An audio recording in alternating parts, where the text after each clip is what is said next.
Well, we're down by the riverside, and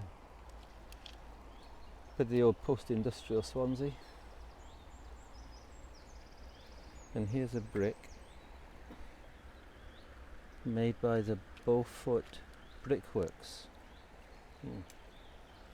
There's all sorts of bricks and tiles down here by the river, because there were quite a lot of factories that were built down by the river. Now the Beaufort Brick Company was based in Ebbw Vale, and its owner, the owner with the Beaufort Brickworks and Steelworks, was a very, very wealthy man, and he had property down here in Swansea as well. But what kind of thinking goes behind printing your name on the inside of a brick? It's about ownership, yeah. It's about pride. It's about, this is a quality product.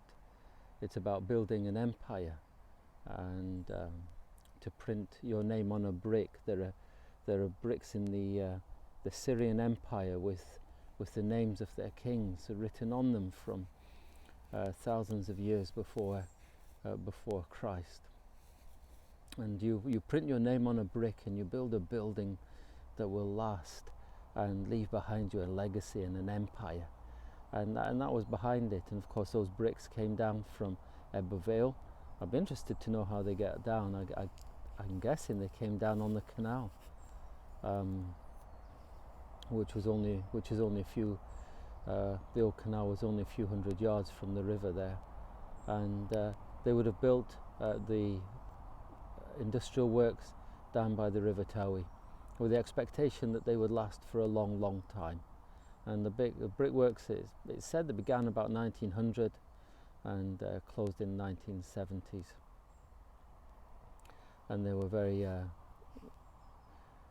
widespread. The Beaufort bricks are found all over Wales. But what about that kingdom? And the Duke of Beaufort, where is he now? Well, there's a graveyard somewhere with him in it. And he built a great earthly empire, but was that it? Jesus warns about just seeking earthly empires, and it's great to be proud of your work and to put your name on your work and say this is a quality product, but to go much further than that is very dangerous.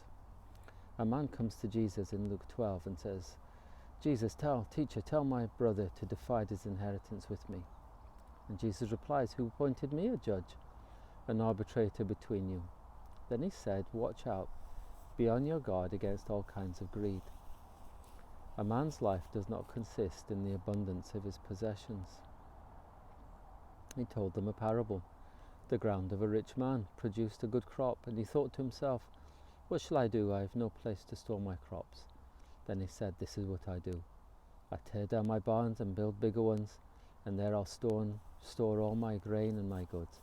And I'll say to myself, you have plenty to eat, drink and be merry, take life easy. But God said to him, you fool, this very night your life will be demanded of you. Who then will get what you have prepared for yourself? Well, the brickworks are no more, and I don't know why they ended. The factories that were built with the bricks are no more down by the River Towie. There's nothing left of them. The bricks are just in the river, rubble. And all the plans and all the wealth, where is it now? It went to the next generation, and who says what they would be like? But the big question that I'd like to know is, did they ever think about treasures in heaven? And we are building ourselves another empire, and this is a flimsy empire, and it seems to be rocking at the edges of Western society. Many people have put thousands of hours into it, but are we putting any effort in and any thought into the kingdom to come, to the kingdom of Jesus Christ? Well, now's a good time to reflect and to think and to consider, where are our treasures? From me and my friend, enjoying the grass and the sunshine. Have a good day. Lay your treasures in heaven. God bless you, keep you, cause his face to shine upon you, and give you peace.